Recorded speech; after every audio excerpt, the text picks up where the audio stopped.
Bom, então eu vou falar de transtornos e identidade, no caso, transtornos classificados como mentais, né?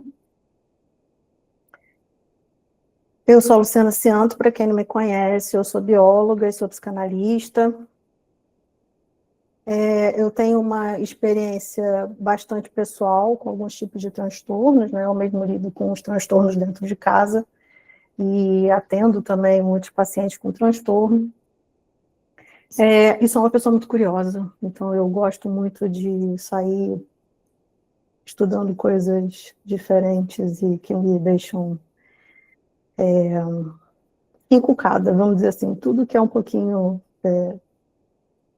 fora da curva e me desafia, eu vou lá e quero estudar, e eu acho que essa parte de transtornos, ela realmente é uma questão, assim, bastante desafiadora, né, no atendimento clínico no dia a dia, principalmente quando a gente está falando de adolescente, né, então é um assunto que eu gosto.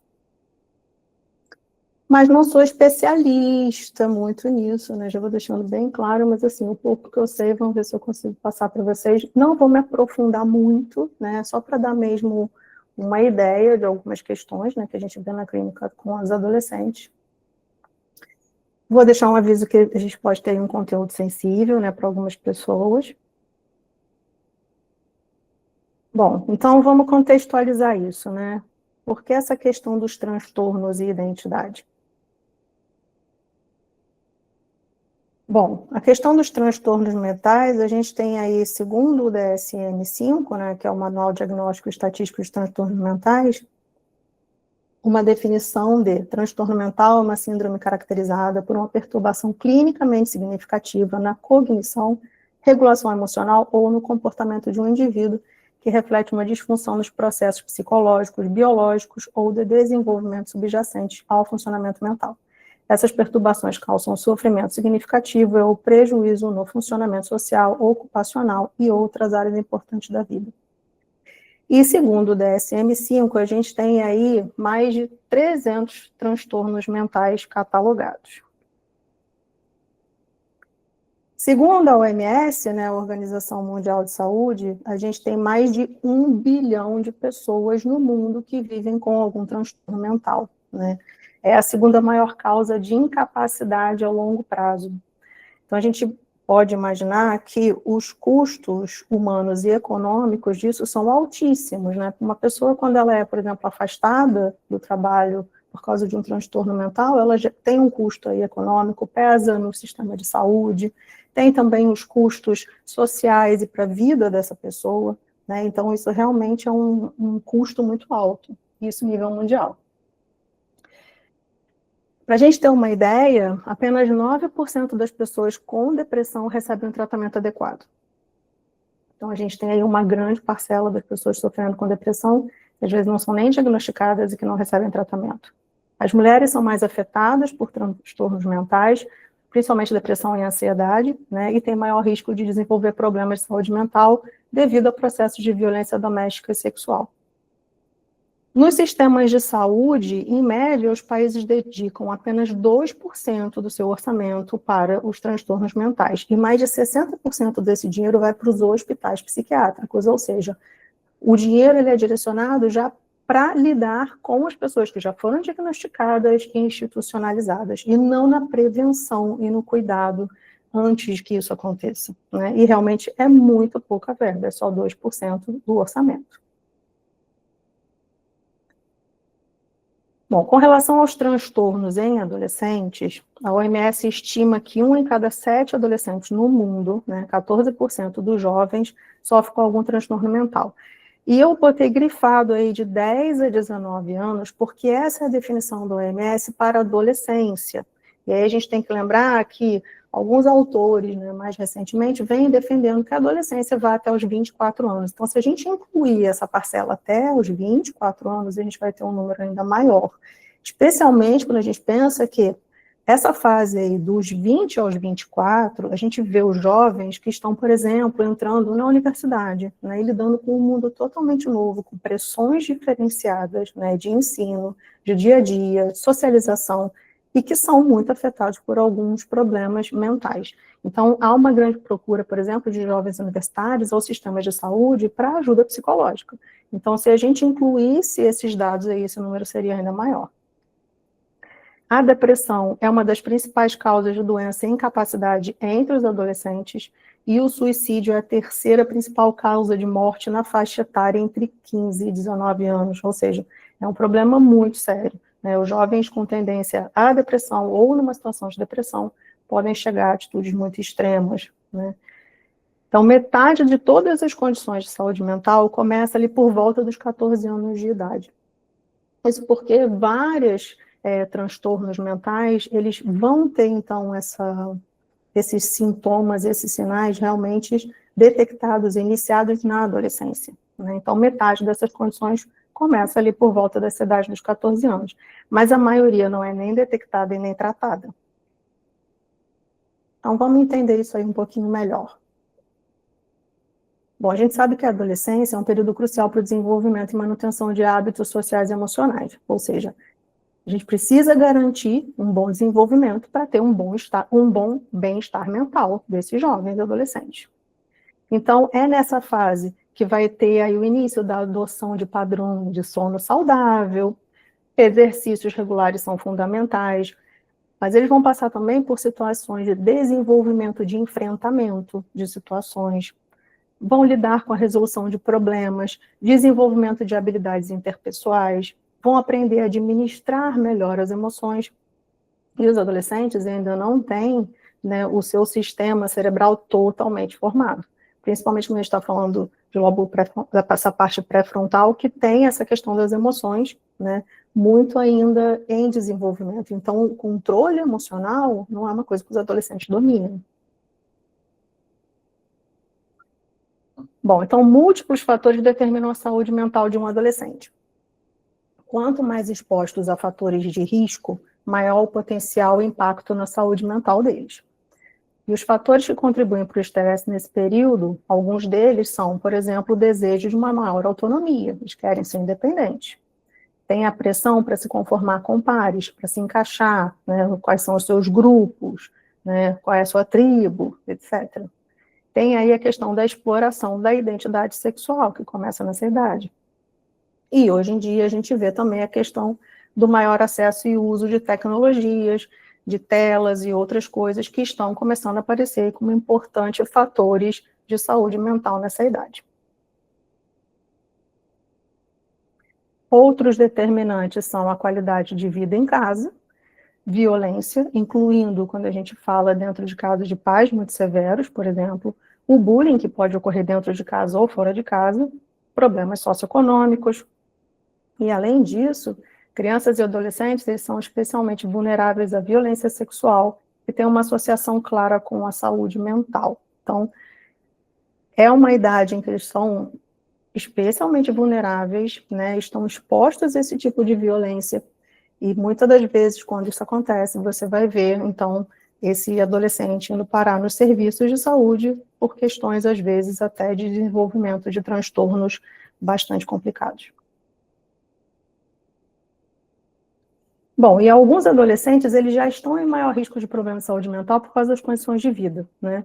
Então, a gente tem, por exemplo, falta de acesso aos serviços, a falta de qualidade desses serviços, tem exclusão, tem discriminação. Então, por exemplo, adolescentes que vivem em ambientes frágeis, né, e com crises humanitárias, situações de guerra, de conflitos, adolescentes com doenças crônicas e transtornos mentais, as adolescentes grávidas, os pais adolescentes, aqueles que se casam precocemente, como ainda é comum em algumas culturas, ou forçados, os órfãos, e também adolescentes, por exemplo, que fazem parte de minorias étnicas ou sexuais e outros grupos discriminados. Então, esses, então, em maior risco ainda. Então, os adolescentes com condições de saúde mental são mais vulneráveis à exclusão social, discriminação, estigma, né, afetando como eles vão procurar ajuda, por exemplo, às vezes têm vergonha, dificuldade no aprendizado, comportamento de risco, problemas de saúde física, inclusive, e expostos também a violações dos direitos humanos. Bom, e qual é a origem desses transtornos? Não há uma origem única, né? Isso é bastante importante. A gente sabe que há, então, uma questão multifatorial que pode determinar, né, a existência de um transtorno. Então, muitos transtornos, por exemplo, são associados a fatores genéticos, porque a genética, por si só, ela não é determinante. Ela é importante, mas não irá determinar se você vai ter um transtorno ou não. Tem aí também os fatores biológicos, né, como, por exemplo, desequilíbrios no cérebro, né, como, por exemplo, serotonina e outras substâncias, lesões neurológicas, infecções, toxinas. A gente tem fatores ambientais e sociais, por exemplo, poluição, condições de trabalho, problemas financeiros, violência, estresse, isolamento. Tem os fatores psicológicos, né, as experiências de vida desse indivíduo, como, por exemplo, eventos traumáticos, estresse, traumas de infância. E a gente tem também o uso de substâncias, o uso de álcool e outras drogas. Existem, inclusive, alguns transtornos que eles são desencadeados por uso de substâncias químicas, né, como álcool e outras drogas. E aí eu falo, inclusive, de medicamentos, né, porque o medicamento não deixa de ser uma droga. Bom, então quais são os transtornos mais comuns nessa fase da adolescência? Transtorno de ansiedade, transtornos do humor, os transtornos disruptivos, né, de comportamento, transtornos psicóticos, como a esquizofrenia e outros, transtornos de personalidade, os transtornos alimentares, os do neurodesenvolvimento. Esses são os mais citados na literatura. Mas eu incluí outros dois aí que estão começando a aparecer na literatura também, não necessariamente aparecem como os mais citados, mas a gente tem que estar atento, que é a questão da disforia de gênero e os transtornos decorrentes do uso de substâncias ou comportamentos aditivos. Então, vamos ver isso melhor. Bom, os transtornos de ansiedade. Em todo o mundo, a ansiedade é a 8ª principal causa de incapacidade entre os adolescentes. A gente sabe que tem vários tipos de ansiedade, né? E eu estou falando de um modo geral.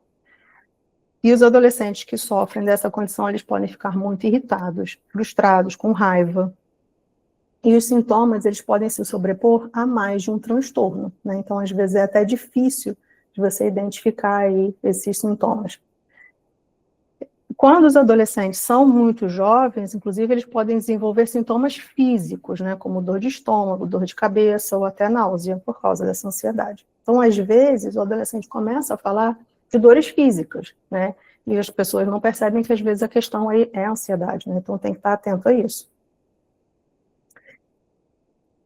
O transtorno de ansiedade, ele pode ser profundamente incapacitante para o funcionamento de um adolescente, porque afeta a vida social e a frequência escolar. Os transtornos de humor, né? E aí a gente tem dois bastante importantes citados aí, como o transtorno bipolar e a depressão.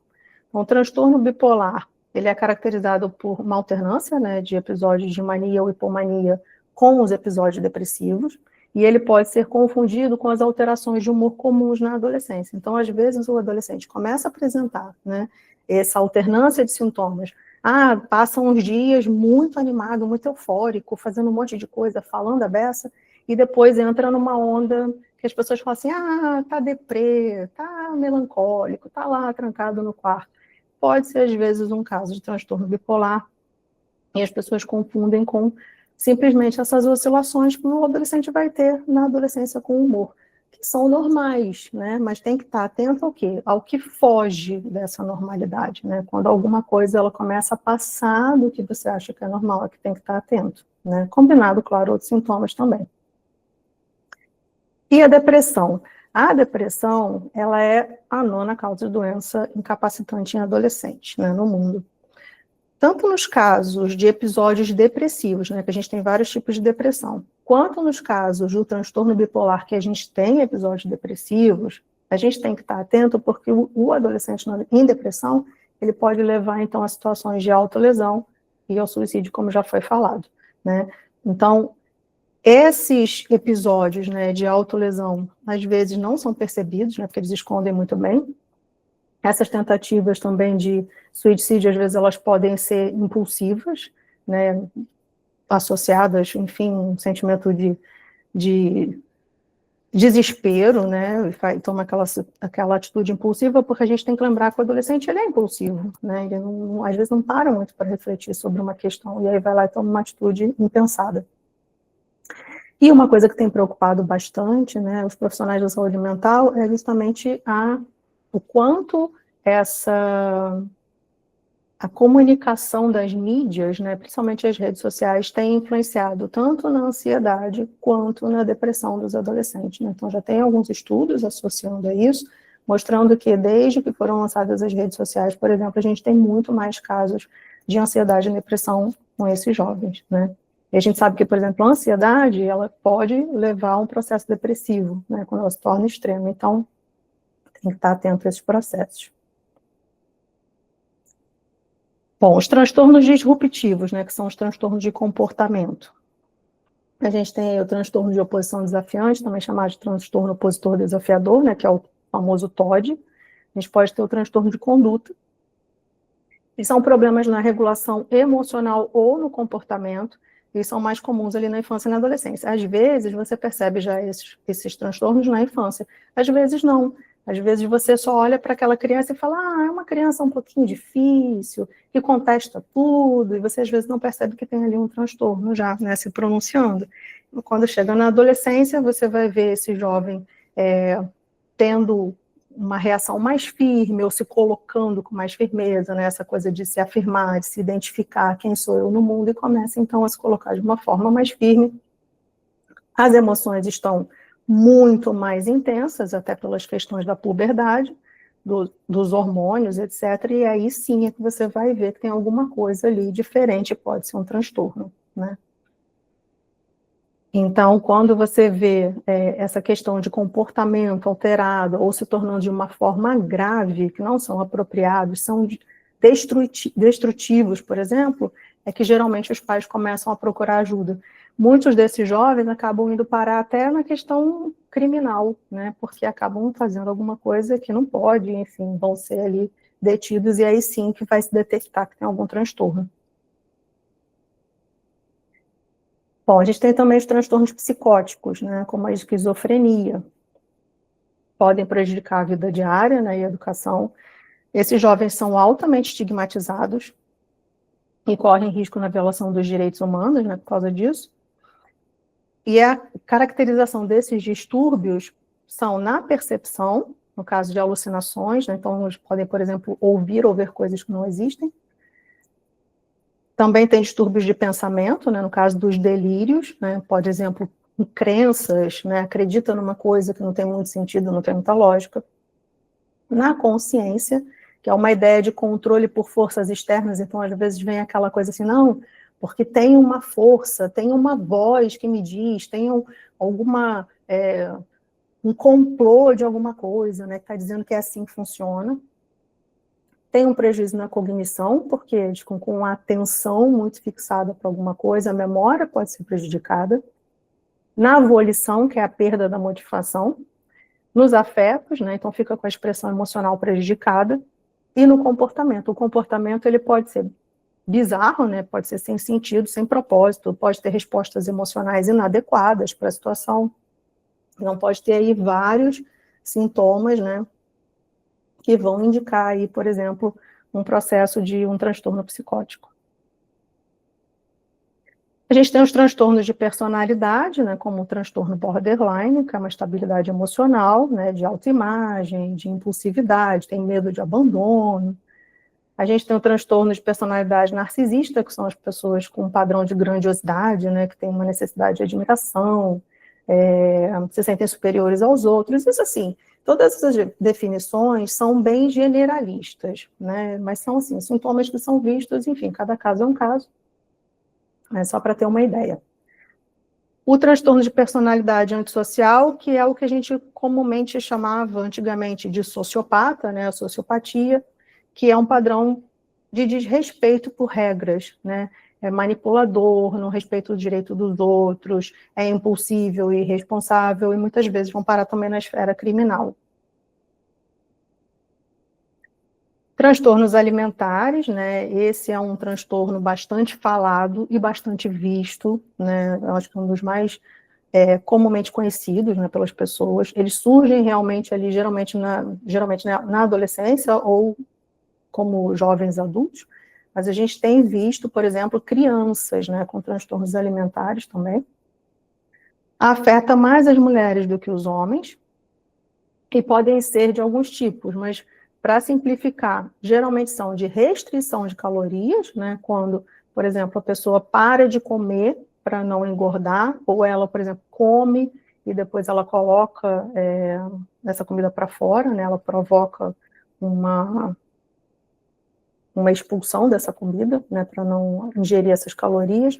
Está muito associada com uma forma como ela vê a própria imagem, né, às vezes ela se olha no espelho e acha que está acima do peso, e ninguém convence do contrário, né, porque é a forma como ela se vê. Faz, às vezes, muitos exercícios para perder peso. Então, são pessoas, muitas vezes, com baixo peso corporal, né? Isso, às vezes, é o que chama atenção. Mas também tem casos em que a pessoa disfarça muito bem, porque ela pode, inclusive, alternar entre episódios de restrição de calorias e episódios de compulsão alimentar, e você não vai ver essa perda calórica tão evidente, né? Então, às vezes, é difícil de detectar. Tem os episódios de compulsão alimentar, né? Então, são as pessoas que estão mais... tem mais esse processo de adquirir calorias compulsivamente. Muitas das vezes essa compulsão alimentar ela é nervosa, então quando o adolescente fica ali numa situação de estresse, muito nervoso, não sei o que, vai lá e come muito. E isso geralmente é seguido por um sentimento de culpa muito grande, né? Porque comeu demais e fica se sentindo culpado. Frequentemente, esses transtornos eles coexistem com a depressão, com a ansiedade ou com o abuso de substâncias. Bom, a gente tem os transtornos do neurodesenvolvimento, né, que todo mundo tem falado muito nos últimos tempos, que são, por exemplo, o autismo e o TDAH, né? O que é importante ser dito sobre eles? Primeira coisa é que eles existem desde o nascimento, e muitas das vezes eles só vão ser detectados na adolescência. Alguns são detectados na infância, né? As pessoas estão cada vez mais atentas para isso, mas principalmente quando a gente fala, por exemplo, de meninas, muitas das vezes só vai ser detectado na adolescência. Por quê?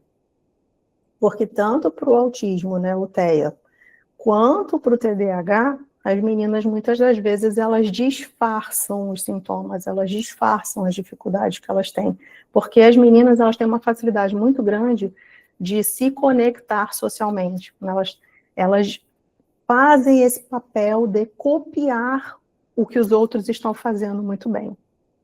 Então, por exemplo, tanto no autismo quanto no TDAH, a gente pode ver, por exemplo, dificuldade de socialização.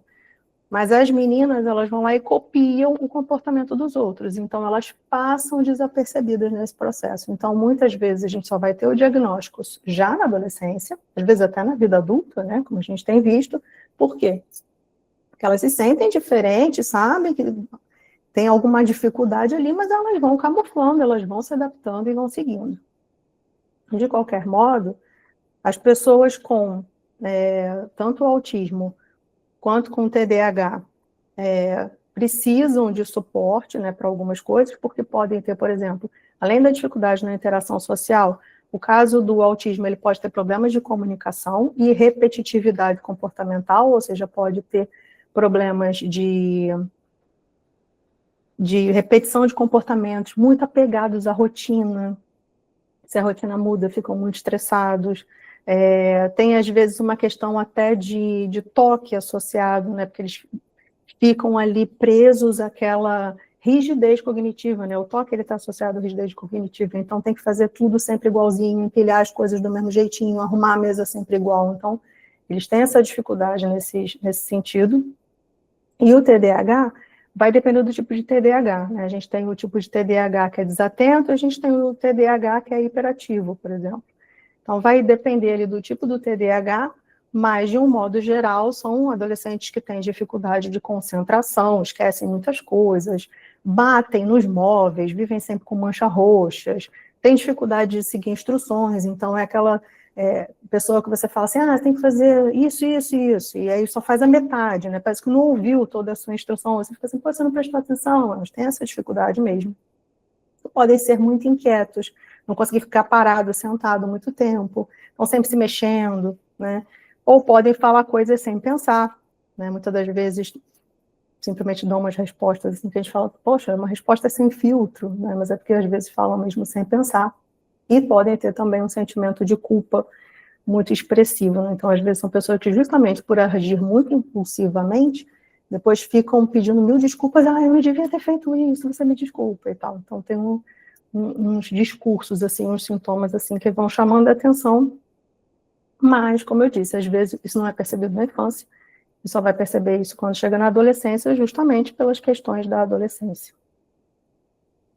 Bom, a disforia de gênero, como eu disse, eu incluí porque a gente tem visto, né, situações crescentes de questões de disforia de gênero, porque a gente tem evidenciado não só uma questão de acesso à informação, mas também de liberdade com relação a esses assuntos, e as pessoas estão falando cada vez mais disso. De um modo geral, essa disforia de gênero é um sofrimento psicológico da incompatibilidade do sexo biológico, né, que é o que a pessoa recebeu, né, tem ao nascer, com a identidade que ela tem, né, de gênero.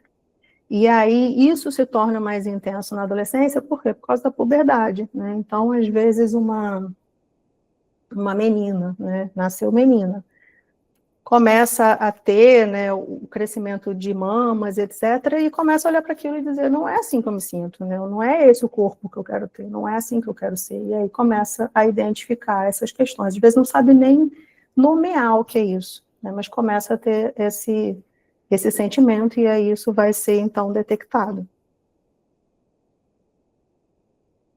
E os transtornos decorrentes do uso de substâncias ou comportamentos aditivos. As substâncias são substâncias psicoativas, incluindo os medicamentos. Então, muitas das vezes, o adolescente tem acesso a medicamentos, às vezes medicamentos dos pais, às vezes medicamentos proibidos, né, com tarja preta, etc., ou substâncias proibidas, faz uso dessas substâncias e começa a ter sintomas, então, de transtornos, né, e existem os transtornos decorrentes disso, né, porque você vai realmente desenvolver isso. Se vai ser a longo prazo ou não, depende do tipo de prejuízo que teve, a quantidade de substância ingerida. E tem os comportamentos aditivos, e aí a gente fala justamente daquelas coisas que são viciantes, né? São os jogos de azar, que a gente tem agora o problema sério dos jogos de tigrinho, das apostas, vício em pornografia, em videogames, né? Eu não estou falando que não pode jogar videogame, não é isso, mas o excesso, né? A pessoa que realmente fica com comportamento aditivo com relação ao videogame. E aí as redes sociais e as telas também entram, porque, como eu já disse, a gente tem aí dados mostrando dos prejuízos do uso constante e intensivo de telas e redes sociais nesses jovens. Bom, é importante a gente não confundir comportamento de risco com transtorno. É claro que os adolescentes, eles têm uma limitação, né, nessa capacidade de planejar e administrar as emoções. Então, alguns comportamentos de risco vão aparecer na adolescência e eles podem ser confundidos, mas não são transtornos, né? Então, tem que estar atento a isso. E, inclusive, alguns adolescentes estão mais expostos a alguns comportamentos de risco, né? Então, por exemplo, adolescentes em situações de pobreza ou expostos à violência, com acesso a substâncias químicas, como álcool e outras drogas, com comportamento sexual não seguro, ficam, às vezes, mais expostos a problemas. Mas a gente tem que diferenciar o que é um comportamento de risco, uma situação de exposição, de um transtorno. Bom, e as percepções dessas situações, como que são? Isso varia muito, né? É claro que, por exemplo, às vezes as pessoas perguntam assim, mas os pais não percebem? Depende. Se você está falando, por exemplo, de um adolescente que não come, né, que tem um transtorno alimentar e vai ficar muito magro, né, uma coisa que chama muita atenção, talvez os pais olhem e falem, tem alguma coisa errada aí. Mas se a gente está falando de um adolescente que disfarça, que não conta o que está sentindo, pode não perceber, né? E aí entra também o que eu já falei da questão dos estigmas, né? Então, por exemplo, a gente vê, às vezes, uma pessoa usando um abafador de som, né, na rua, como o caso dessa imagem aqui no centro, mas a gente olha e fala, será que é autista? Que está usando um abafador. Não necessariamente, né? Às vezes a pessoa tem uma sensibilidade, existem outros problemas de saúde, inclusive, que a pessoa tem uma sensibilidade auditiva e ela não é autista, né? Mas tem essa questão, às vezes, da imagem associada, né? Como a gente espera ver as coisas e dão ideias para você imaginar que possa ter algum transtorno ou não, né? Então, por exemplo, uma menina roendo as unhas. Só porque ela roe as unhas ela tem ansiedade? Não, ela pode estar roendo as unhas por outro motivo. Então, assim, o que se percebe, o que não se percebe? Qual é essa imagem, qual é essa identidade, né, que é feita? Então, essa percepção dos pais, né, cuidadores e familiares, é assim, muitas vezes eles percebem, mas tem questões aí associadas. Uma delas é a negação, né? A gente vê muitos casos em que os pais recebem até um diagnóstico, né? Tem um laudo dizendo de alguma questão dos filhos, e eles, por vergonha, por recusa, negam, né, que aquilo exista.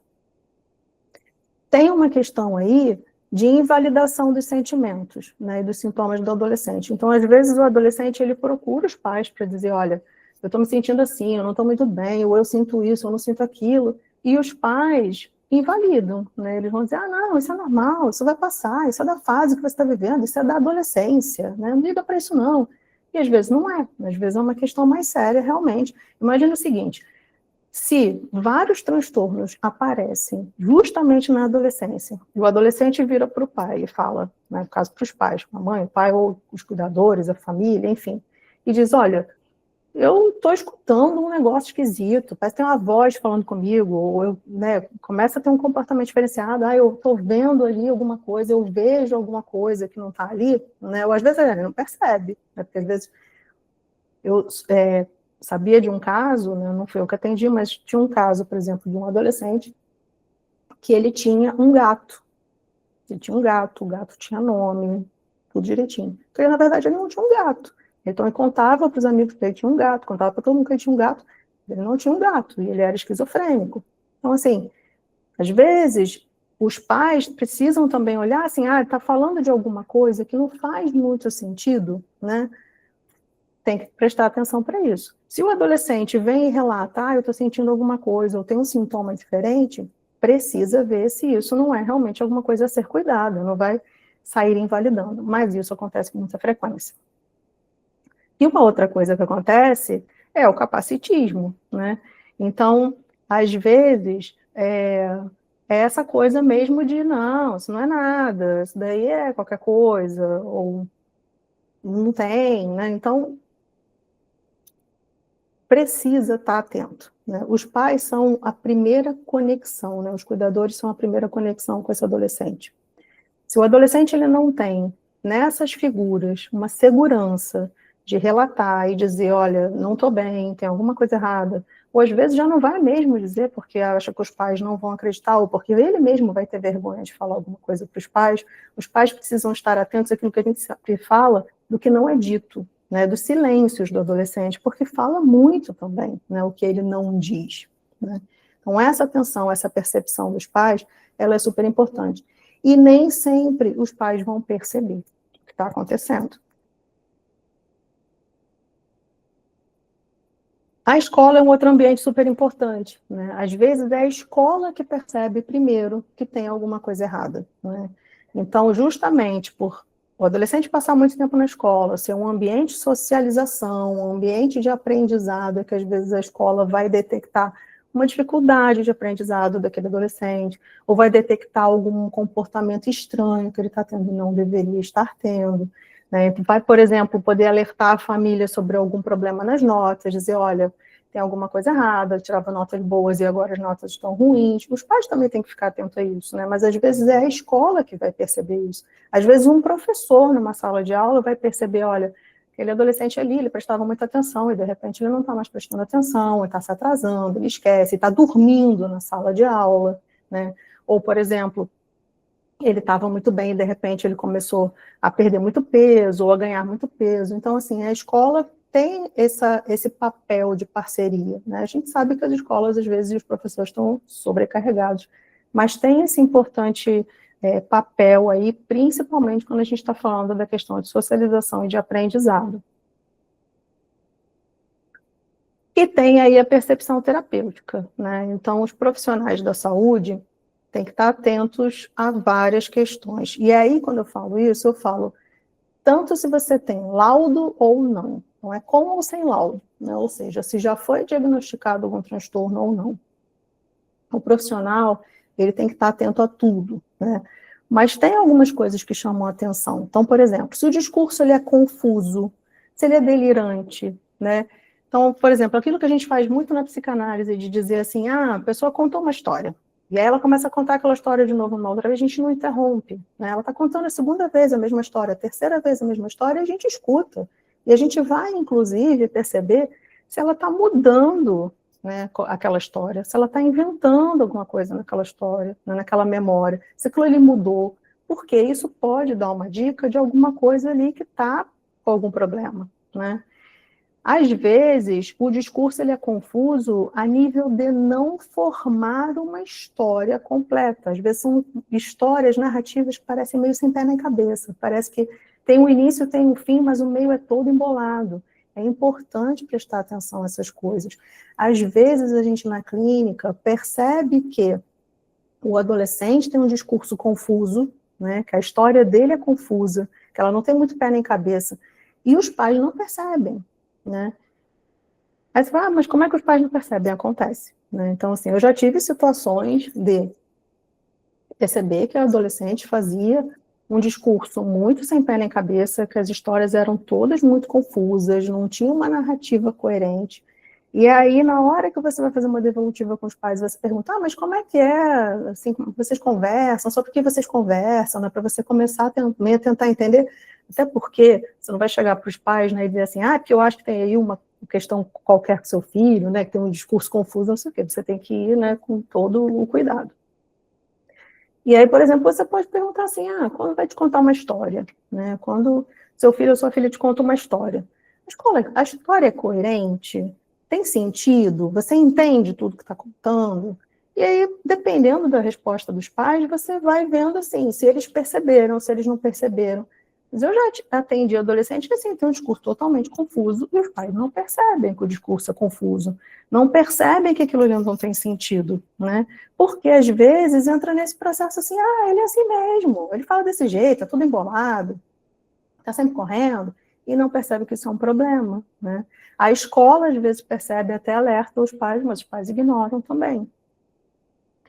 Às vezes, esse adolescente vai ter problema de memória, né? Então, você vai avaliando essas questões, assim, como é a memória dele para um determinado evento. Quando ele vai contar de novo, ele trocou, ele lembra da rotina dele. Eu tenho pacientes com autismo que eu atendo, que alguns têm a memória super prejudicada. Isso é uma coisa, inclusive, bastante frequente, né? A memória deles, às vezes, é bastante prejudicada. O TDAH isso também pode acontecer, né? E aí você pergunta, por exemplo, o que você me conta aí? O que aconteceu de legal essa semana? Não sabe, às vezes, que dia que aconteceu, não lembra direito o que fez naquela semana, não lembra o que comeu no dia anterior. Claro que, se você me perguntar o que eu comi ontem, de repente eu também não vou lembrar. Mas, quando você começa a perceber que isso é uma questão frequente, que está ali o tempo inteiro, chama atenção. Tem que estar atento para esse tipo de coisa. Rigidez cognitiva é um dado super importante. Você fala alguma coisa, quer ver um exemplo? Por exemplo, você diz assim, eu acho assim, assim. Você está lá batendo papo com o adolescente, você fala qualquer coisa. Fala, sei lá, eu gosto de suco. E o adolescente vira para você e fala, não, suco é péssimo. Não, mas eu gosto. Não, mas suco é péssimo, você não deveria gostar. E você começa a perceber que não é só uma questão de te contrariar, né? Às vezes tem uma rigidez ali. Você começa a tentar ampliar isso. Aonde está essa rigidez? Essa rigidez está ali no dia a dia. Essa rigidez, ela funciona, por exemplo, para coisas normais que um adolescente deveria fazer, por exemplo, sair, ter amigos, comida. Uma pessoa com rigidez cognitiva, ela não consegue, às vezes, escolher uma comida numa praça de alimentação. Então, você pode, por exemplo, perguntar para o adolescente, quando você vai no shopping, você vai na praça de alimentação, você chega lá, você escolhe a comida de cara? Como é que é? O que você gosta de comer? E às vezes ele vai te responder, não consigo decidir. Ou então ele vai te responder assim, eu saio de casa, eu já sei o que eu vou comer. Aí você chega no shopping e não tem a comida, o que você faz? Eu volto para casa. Isso é rigidez. Né? Então, são pequenas coisas que vão te dando dicas, né, de uma rigidez presente ali ou não. Alterações de humor, que podem acontecer, inclusive, durante a sessão, né? Ou você pode ter relatos aí de alterações de humor. A alimentação, como é que é a alimentação desse jovem? Como é que é o sono dele? Ele consegue dormir, ele não consegue dormir? Tudo isso são dados importantes que o terapeuta tem que estar atento, né? O profissional da saúde, aí eu falo não só nós como psicanalistas, ou psicólogos, ou, enfim, psiquiatras, os profissionais da saúde têm que estar atentos para esses sinais e sintomas, né? Para tudo que é relatado, como é dito, e atualizar os pais, tanto sobre esses sintomas, quanto sobre suspeitas. Às vezes os pais não têm ideia de que o filho pode ter algum transtorno. Às vezes eles até suspeitam, mas também não querem ouvir o que você vai dizer. E às vezes você já tem um laudo, né? E você vai ajudar os pais dando um feedback sobre essas questões, né? Eu acho que a memória melhorou, eu acho que a memória piorou, eu acho que o discurso está melhor. Você também vai dando, né, um feedback para os pais sobre como isso daí está evoluindo.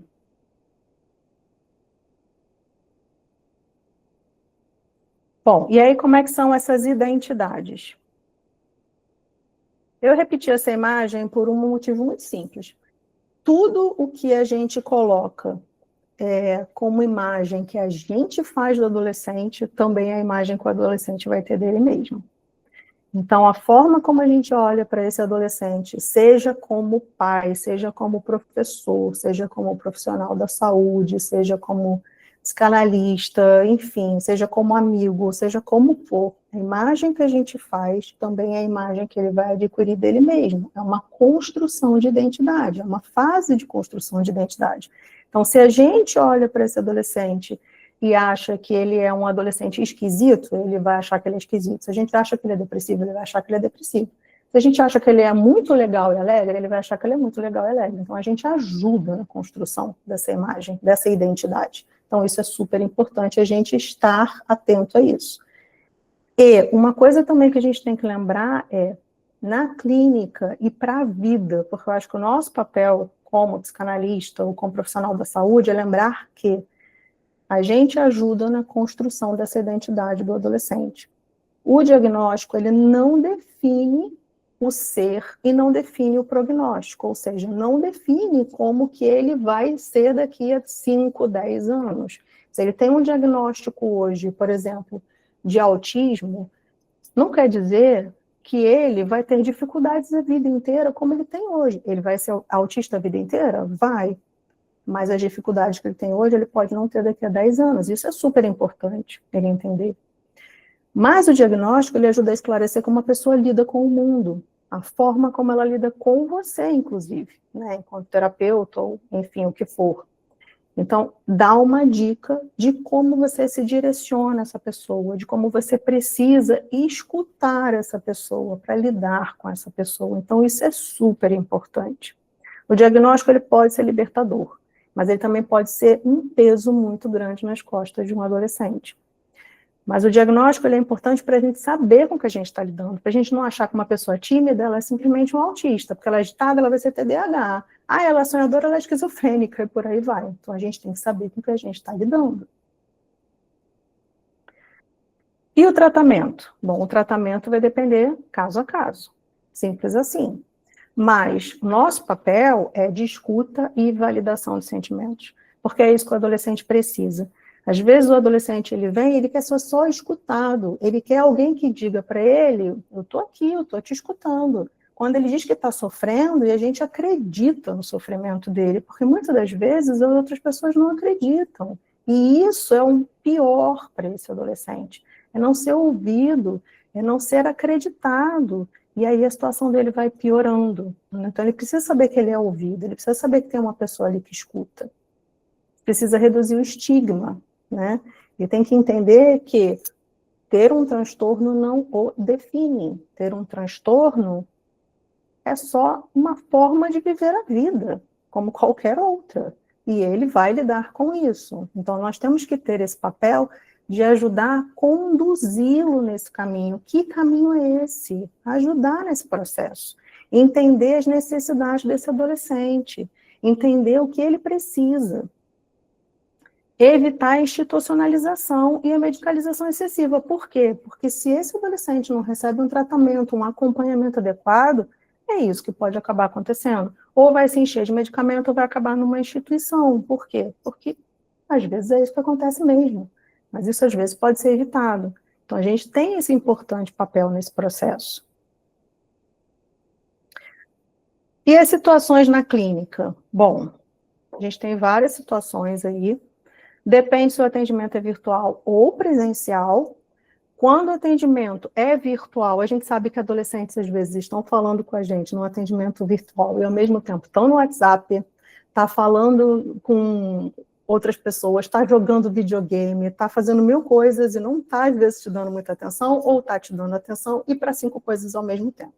E no atendimento presencial, a gente vai ter uma diferença aí, que ele vai estar ali na tua frente, se você também não falar para ele, desliga o telefone, ele vai pegar o telefone na sua frente, do mesmo jeito, mas você vai ter, às vezes, formas diferentes de ver sintomas e ter uma percepção diferente. Então, por exemplo, o atendimento presencial, às vezes você vai ter um adolescente na sua frente que ele vai ficar, como eu disse, ele senta e não consegue parar, ele fica se mexendo, ele mexe a perna, ele fica mexendo nas coisas, ele olha em volta, você observa esse tipo de comportamento. Quando é no atendimento virtual, às vezes isso fica um pouco prejudicado. Ah, mas então o atendimento virtual não é bom? Claro que é bom, né? Você só tem que lidar com isso de outra forma, você se adapta, né? Então você vai se adaptando, se ele é presencial, se ele é virtual, sabendo das limitações de cada um. Porque também tem situações que acontecem no atendimento presencial que a gente tem que lidar, né? Então, por exemplo, os silêncios. A gente sabe que silêncio é normal na clínica, às vezes a pessoa vai se calar, não quer falar contigo. Quando a gente está falando de adolescente, isso às vezes é um pouquinho mais complicado, né? Porque a gente tem que falar a língua do adolescente, o Sandro sempre fala muito bem disso. Mas a gente precisa também perceber e escutar o que está sendo ali escondido no silêncio, né? O que não é dito, que é super importante. Então tem que estar muito atento a esses silêncios, tem que estar atento a como contornar isso. E em alguns transtornos isso é mais desafiador, né? E ainda tem uma questão da resistência importante quando você está lidando, por exemplo, com um adolescente que está fazendo terapia, porque os pais dizem para ele assim, olha, você precisa fazer terapia porque você tem um transtorno, né? Porque você foi diagnosticado com alguma coisa, e ele não quer fazer terapia, ele não sabe por que ele está ali, ele acha que ele não tem necessidade de estar ali. Então ele vai para a terapia e vai ficar calado, não vai querer falar nada com o terapeuta, e você tem que conseguir contornar isso, né? Então, assim, às vezes há uma resistência dele, porque para que eu estou aqui? Eu sou do jeito que eu sou. A terapia vai me ajudar? Não sei. Então tem essa resistência também que a gente tem que lembrar e validar, né? Tem explosões de raiva às vezes. Eu lidei com uma paciente, uma época que tinha uma suspeita de esquizofrenia, os pais não aceitavam, inclusive eles interromperam o tratamento porque eles não aceitavam, né, a suspeita da esquizofrenia, era uma coisa bastante evidente no caso dela, e ela tinha explosões de raiva durante as sessões, e eu atendi ela presencial, e ela pegava o que tivesse perto dela e tacava, né, na sala. Então, assim, não tacava em mim, mas tacava no chão, gritava, tinha umas explosões assim.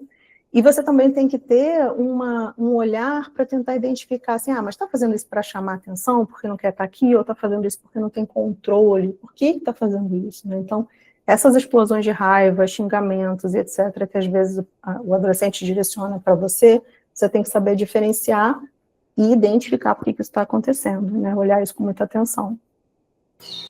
Lu, 5 minutos. Estou acabando.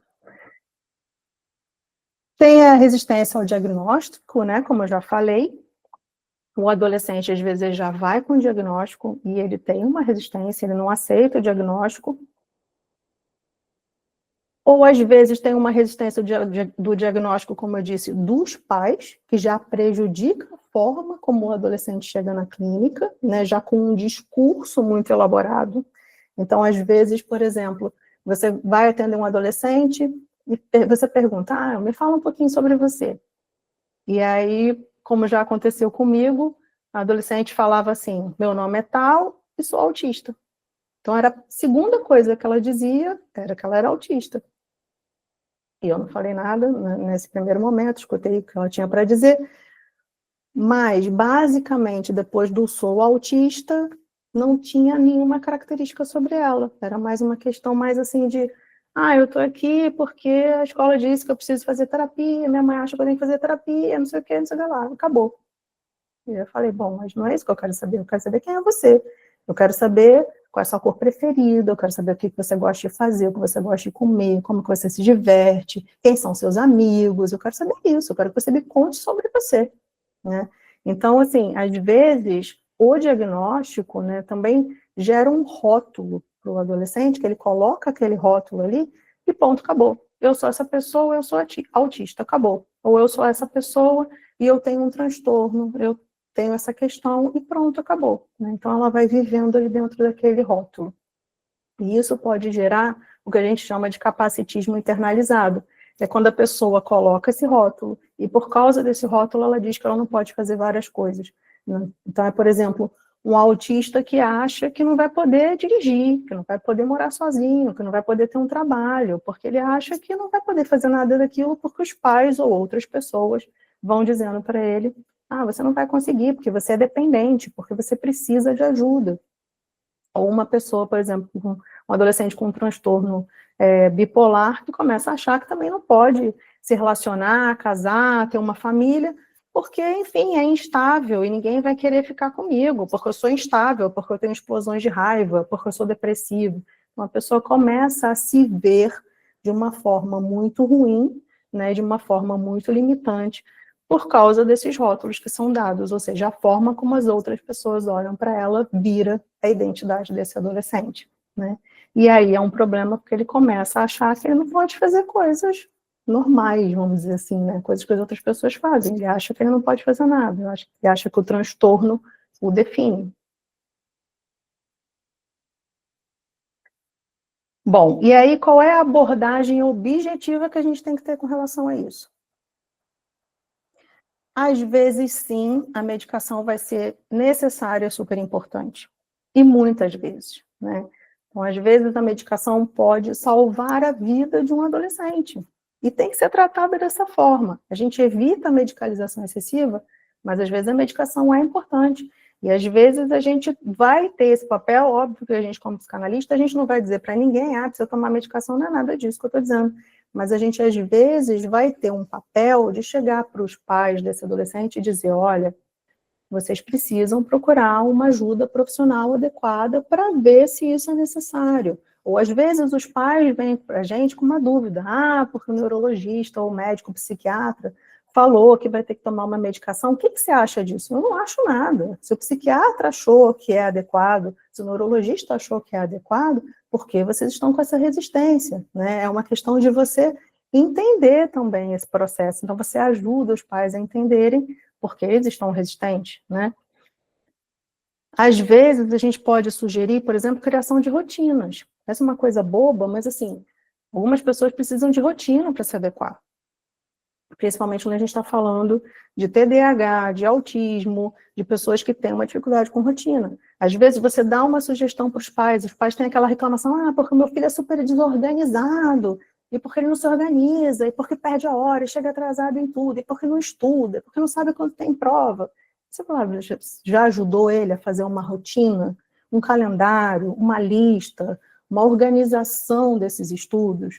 Às vezes, só de você dar uma sugestão nesse sentido, a família consegue melhorar muito a vida desse adolescente, ajudando, fazendo parte desse processo. Então, você ajuda a criar essa conexão, a chamar a atenção da família que eles precisam ajudar esse adolescente com um transtorno, né? E não ser mais uma pessoa cobrando, né, uma coisa dele. Ele precisa de ajuda, ele precisa de apoio, né? É um indivíduo ainda que precisa de apoio, né? Quem não precisa? Até os adultos precisam.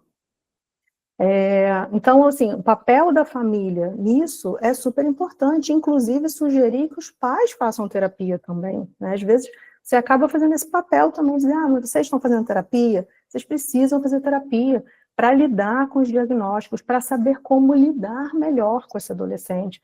Porque quando você recebe um diagnóstico de um filho, você às vezes não sabe nem onde você está pisando, aquilo ali vira areia movediça. Você não sabe como fazer, você não sabe como lidar. Então, às vezes, você vai ter esse papel de dizer, olha, vão fazer terapia, vocês precisam se formar sobre isso, vão fazer um curso, vão ler, vão procurar se informar da melhor forma para ajudar esse adolescente. Isso é fundamental. É ser realmente essa pessoa que conecta, né? Que ajuda o adolescente não só nos seus processos de identidade, mas também que faz com que a família veja esse adolescente de uma outra forma, porque isso é fundamental para ele. Bom, aqui são algumas das referências que eu usei, né, as mais importantes. Basicamente era isso que eu tinha para trazer para vocês hoje. Obrigada.